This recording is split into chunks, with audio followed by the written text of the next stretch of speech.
నిజామాబాద్ జిల్లా జక్రాన్పల్లి మండలం అర్కుల్ గ్రామంలో మిషన్ భగీరథ నీరు రంకుమారి వస్తున్నాయని స్థానికులు ఆందోళన వ్యక్తం చేశారు.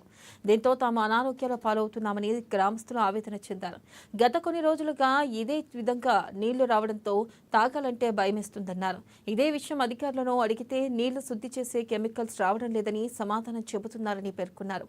అధికారులు ఇప్పటికైనా స్పందించాలని గ్రామస్తులు కోరుతున్నారు.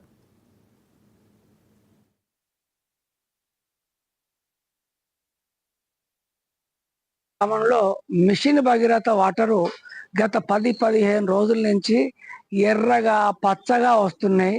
అసలు ఇట్లా ఎందుకు వస్తున్నాయి? కనీసం మంచినీళ్ళైనా ఇచ్చే పరిస్థితి లేదా అని చెప్పి అధికారులను ప్రశ్నిస్తే వాళ్లకు వాటర్ క్లీన్ చేసేటటువంటి ఏదో కెమికల్ సప్లై లేదని చెప్తున్నారు.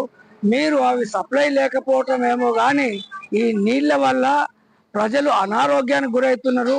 స్నానాలు చేస్తే దుమదుమలేస్తున్నది, పిల్లల అనారోగ్యానికి గురవుతున్నారు. కాబట్టి ఇప్పటికైనా వెంటనే ఈ నీళ్లను సరిగ్గా శుద్ధి చేసి సప్లై చేసే విధంగా చర్యలు తీసుకోవాలని చెప్పి ప్రభుత్వాన్ని, అధికారుల్ని మేము డిమాండ్ చేస్తున్నాం. జక్రాన్పల్లి మండలం